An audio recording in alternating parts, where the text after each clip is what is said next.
So for today's video, I want to show you a couple different tools that I created with the help of a new friend of mine. His name is Rob, and I'll actually link down below his AI collaborative.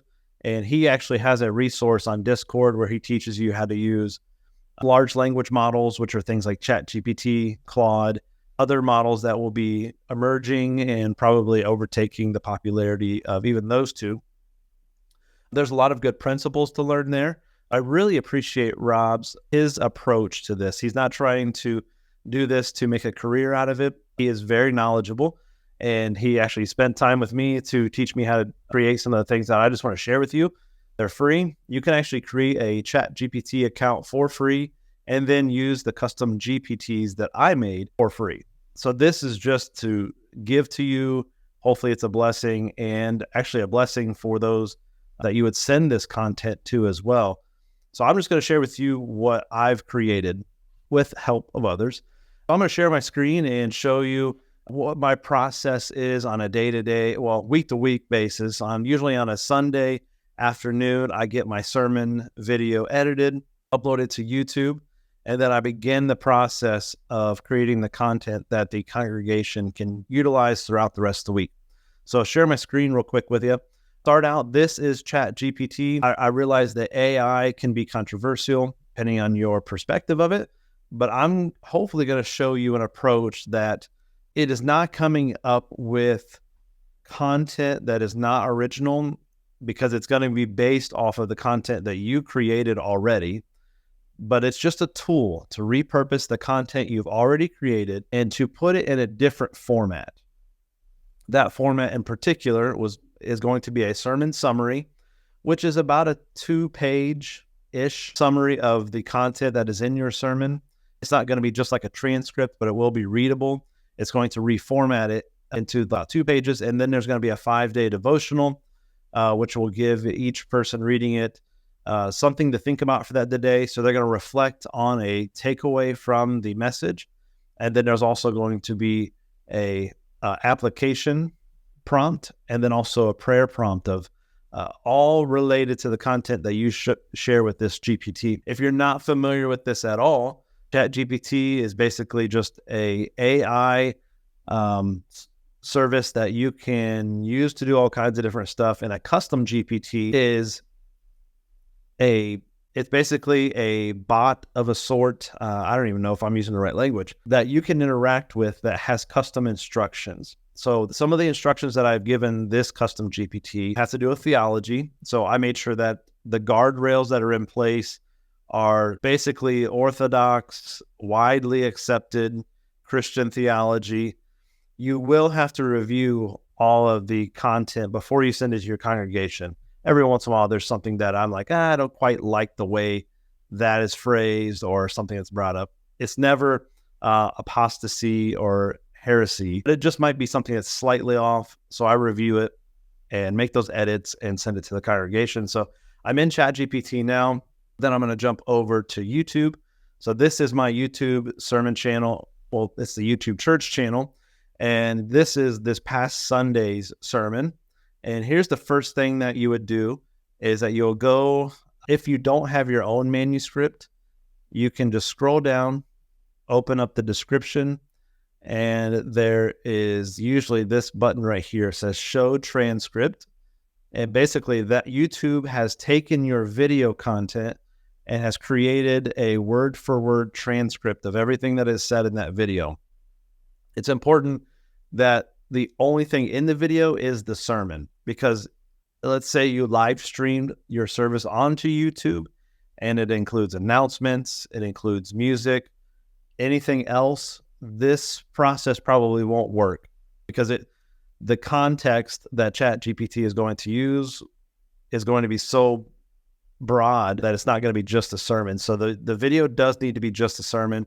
When you click the transcript button, you're going to see over here on the right that it does have timestamps on the left, and then it has my transcript just beside that. Typically what I do is I click the 3 buttons here and toggle timestamps, and then I just select all of this, and it's going to scroll all the way to the bottom, and I will copy that and put that into ChatGPT. There is a possibility you could leave the timestamps, but I haven't tested that yet. So I've copied that now. I'm going to jump over to ChatGPT. You're probably going to have to search for my custom GPTs, but they are labeled as follows. You'll see, hopefully you can see it on your screen. It says JT's Sermon Summary, Step 1, JT's 5-Day Devotional, Step 2, and JT's Group Discussion Guide, Step 3. I'm still working on the group discussion guide a little bit. It's supposed to create discussion questions that could be used in a small group setting. It could be used individually as well, but it's not quite exactly how I like it, but you could use it if you'd like. So assuming you can find those, if you can't find them just by typing this @ symbol into this message line, if you type in @JT's Sermon Summary, you might be able to jump over here on the sidebar. Now, these are all my old conversations, but it says Explore GPTs. It'll take you to another search area where you might be able to find it. So hopefully that'll work for you. But I like to do it this way because I can do these all in one message, one conversation. So I'll type in the JT Sermon Summary Step 1. Now it is working off of that first custom GPT. And I'm going to paste in my transcript from YouTube, and I'm just going to hit enter, and it's going to receive my content, and it's now creating the sermon summary. So you'll see it starts with a title that they're embracing God's call, understanding God's purpose, even quotes the passage that I used in the sermon from Jeremiah. And I actually gave instructions for this custom GPT to use the Christian Standard Bible. It's the translation that I prefer. Now starting to go into some of the points that I had in my message, and then also some of the action steps and principles. And it's actually done a pretty good job. So then you can do this however you want. This will probably be a little more common knowledge. You can copy that. There's a button right here at the bottom of the response. You can obviously select and copy and paste as well. Just copy that over into a Word document, a Google Doc, or something. I typically would copy and paste this into a Google Doc, but the next step after that's finished and you copy and paste it, or you don't have to copy and paste it right now, you can move on to the next step, is I do the @ symbol and move on to JT's 5-Day Devotional, Step 2. And you do have to type something in here, so I just type create devotional, hit enter, and it's going to build on the content that we already have. And it's going to create a 5-day devotional. You're seeing right now that day 1 is understanding God's purpose for your life. And there's a paragraph of reflection. There's the scripture that's used, and also the practical application, a prayer prompt. And then also there's a little bit of a journaling prompt that it gives. So this one in particular says, how has God uniquely prepared you for your current stage of life? And also, what do you feel called to do in this season? So this is talking about Jeremiah 1:5, where God's saying, I chose you before I formed you in the womb. I set you apart before you were born, and I appointed you a prophet. So this is not just coming up with random devotionals. It's all about the content of your message. So after the 5 days, it's still working on day 4. You would copy and paste this into the Google Doc of your sermon summary. And then at this point, you're going to have about 7 to 8 pages of content to send to your congregation. I do find that if you select and paste rather than hitting the copy button, so if you select it just like you would almost anything else, copy and paste that into a Google Doc, it brings in the formatting. So it'll look with letters and bold quotes for the scripture. It'll look a lot better if you just select everything, copy it, paste it into a document. The reason I like Google Doc in particular is because you can change the privacy settings that anyone with a link can open it. And then I send that out as a text message to people who have signed up to receive this content. So I'm not blasting out a 7-page document to every single person we have in our database. Right now, we have about 34 people that have opted into this, I call it Sermon Study Companion. So about 34 people are receiving this 7 to 8 page document every week with a 5-day devotional. I do try to send it out early on Monday so that they have Tuesday through Saturday. Maybe they'll use it on Monday to utilize it before next week. So you can find other paid services that do this as well. And I've used them myself. I appreciate them. The only thing is they are creating a service that is, I'm going to move my window again, but they are creating a service that is more broad. It's not tailored to just what you want. This is what I like.